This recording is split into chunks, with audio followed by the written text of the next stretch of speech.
Salut, c'est Fredo Brico. Aujourd'hui, je vais vous expliquer un sujet qui me tient à cœur, c'est l'eau. Quand j'ai acheté la maison il y a à peine 10 ans de cela, c'était une ruine.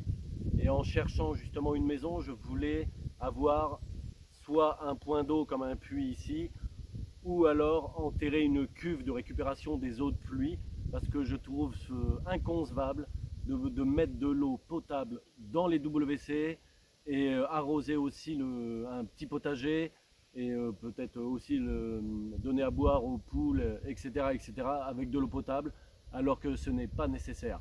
Alors je vais vous montrer tout simplement mon installation, mon arrosage, l'arrosage automatique que j'ai pu faire à la maison. Pourquoi j'ai fait un arrosage automatique? Parce que pour moi, je pense qu'on consomme beaucoup moins d'eau avec un arrosage automatique, même si on prend une petite partie d'électricité, on consommera toujours moins d'eau. Alors vous allez me dire, c'est bien beau Fredo, mais comment on fait? Alors je vais vous expliquer le système que j'ai ici. Ça sera sensiblement la même chose pour les cuves enterrées. Au fond du puits, ici j'ai une pompe. La pompe, elle va pousser l'eau dans la maison. Alors ici, vous avez le boîtier qui commande la pompe et qui permet, en cas de manque d'eau, de la couper. Alors ça, c'est important. Certaines pompes l'ont pas et s'il n'y a plus d'eau dans le puits, ben, ça grille. Elle continue à tourner dans le vide et ça grille. Alors ici, je vais vous expliquer après. Ici, vous avez toute la nourrice. Alors ça paraît un champ de bataille, mais en fait, je voulais une vanne à chaque fois pour un élément. Alors pour faire le plus simple possible, alors là je suis dans un tout petit espace, alors je vais essayer de vous montrer correctement. Quand la pompe se déclenche, c'est grâce à elle emmène l'eau dans cette cuve là qui fait 200 litres. Et pour la commander, il y a ça, ce qui est l'appel là, c'est un pressostat. Quand ça descend en dessous de à peu près 1 bar, ça donne un petit signal à la pompe avec des fils électriques et ça la déclenche et qui me remplit l'eau jusqu'à 3 bars 2. Ça on peut le choisir sur la cuve qui est là. Alors la cuve, comme ça j'ai 200 litres d'eau en permanence dans la maison. Ça me permet d'alimenter à la fois les WC, l'eau de l'arrosage et la machine à laver pour le moment. J'ai pas encore franchi le cap de la douche, comme je suis des fois absent de la maison. Je sais pas comment ça ferait dans le ballon thermodynamique. Si quelqu'un sait d'ailleurs, il peut me le mettre dans les commentaires. Alors la nourrice. Il y a une chose basique à respecter quand on met une pompe comme ça d'eau de puits ou alors la récupération de l'eau de pluie dans une cuve enterrée ou même des cuves extérieures, mais l'hiver ça sera délicat d'en s'en servir à cause de la gelée. Alors ici moi, ça, tout ce réseau là, c'est l'eau du puits. Alors ce qui est important, et super important d'ailleurs avec un gros point d'exclamation, il faut des clapets anti-retour. C'est-à-dire que l'eau peut aller par là, mais pas revenir.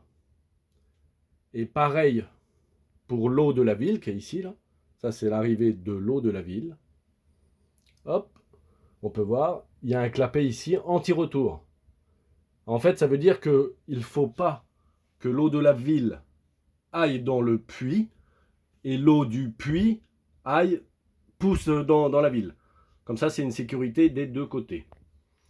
Alors ici, on peut voir que j'ai toutes mes vannes qui me servent pour l'eau du puits, pour d'alimenter toutes les sources extérieures. Et on voit aussi là la machine à laver. Il y a les WC qui sont je sais plus où. Bon, ça fait un tas de vannes, mais bon, ça fonctionne super bien. Et puis là-bas, j'ai l'eau potable, l'eau chaude et l'eau froide. Alors quand j'arrive, comme je vous disais tout à l'heure, avec l'eau du puits, alors moi j'ai mis beaucoup de raccords plastiques, hein, ça marche super bien. Ça c'est des tuyaux avec le liseré bleu qui peuvent résister à plusieurs bars. Ici vous avez un filtre. C'est un petit filtre à lamelles à l'intérieur. Après, ici, ça je vous ai dit, le pressostat. Alors de mémoire, ça c'est pour éviter les coups de bélier quand la pompe s'enclenche et elle s'arrête, ou pour purger l'air. Donc voilà pour ce système-là. Après, j'ai mis avec Toto, hein, c'est Toto qui m'avait fait, vous l'avez vu dans les vidéos du Rocket Stove et puis de l'éolienne verticale. Il m'a mis, c'est lui qui m'a fait toute l'installation. Je ne suis pas plombier. Il m'a mis un petit compteur, 359 mètres cubes. Moi, la pompe, elle m'a coûté 500 € il y a quelques années. J'avais calculé qu'au bout de 300 mètres cubes, elle était remboursée. Donc maintenant, bah, c'est de l'eau gratuite. Alors après, pour l'arrosage automatique du jardin, je me sers d'un petit boîtier comme ça. Alors le boîtier, il permet de contrôler ce qu'on appelle des électrovannes. C'est ce qui permet de laisser passer l'eau. Ça donne un petit signal, je vais vous montrer dans le regard, les électrovannes. Une fois que le jus est envoyé, ça libère une vanne et laisse couler l'eau. Alors je vais vous montrer, je vais le mettre en manuel. Hop, je vais sélectionner par exemple un petit coin. Hop là, zut. Hop, ok.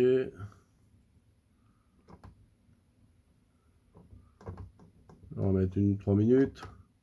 Et vous allez voir, là ça arrose. Ça a ouvert donc l'électrovanne. Et on peut le voir sur le compteur. Sur le compteur que ça tourne. Gentiment.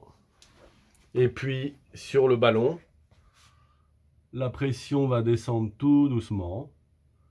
Voilà, la pompe s'est déclenchée. Donc ça remonte. Et dès que ça va arriver dans les 3 bars, voilà, ça s'arrête. Et après, bah, l'air descend parce que ça continue à arroser. Cela. Et ça va dans des regards dehors. Je vais vous montrer juste après pour vous expliquer. On bidouille là-dedans. Il y a les jours de la semaine. On peut régler, si on veut, de l'arrosage 5 minutes, 4 minutes, 20 minutes, à tel jour, telle heure, plusieurs fois par jour. Donc ça, c'est super intéressant. Et après, du coup, dans le potager, c'est comme ça que c'est arrosé avec l'eau du puits. Et je mets des goutteurs, ce qu'on appelle les goutteurs. Alors, je vous le montrerai, il doit apparaître sur l'écran là en ce moment. Et ça, il se déclenche voilà, au fur et à mesure qu'on veut. Là, on est dans le regard. L'eau arrive ici. Là, j'ai une petite vanne et une purge là pour l'hiver. Comme ça, je vide toutes les eaux pour pas que ça gèle de l'autre côté. Et c'est ça, les électrovannes. Alors, il y a les petits fils électriques qui sont raccordés au boîtier qu'on voyait tout à l'heure. Et puis, une fois qu'ils envoient le jus, hop, ça ouvre là-haut. Il y a un petit aimant ou une petite bobine là-dedans. Et ça ouvre le système et après, ça peut couler à chaque fois de chaque côté. Donc ça va au potager, dans des jardinières, etc. etc. Et j'ai aussi fait un petit bricolage pour alimenter les poules. Je vous montre ça tout de suite. Là pour les poules, donc il y a un petit tuyau comme ça qui arrive. Et quand l'électrovanne se déclenche, je le fais tous les jours. Ça remplit une cuve d'eau. Bon, voilà, c'est ça, il faut que j'enlève l'eau. Hop, les feuilles. Et ça remplit l'eau, donc même si vous partez en vacances, et bah comme ça, il y a toujours de l'eau pour les poules et pas besoin de demander à quelqu'un de le remplir. Alors voilà pour aujourd'hui, on a pu voir du coup comment se servir de l'eau un petit peu partout dans la maison, que ce soit pour le potager, pour les poules. On peut également la boire, l'eau, je la bois avec un système que j'ai bricolé à la maison. Vous pouvez regarder ici dans la vidéo. Je mettrai également un lien dans la description. Si vous avez des questions, vous pouvez les poser en dessous de la vidéo et j'y répondrai sous forme de vidéo dans l'espace commentaires. Et je vous dis à bientôt pour une nouvelle vidéo. Allez, salut, bye bye.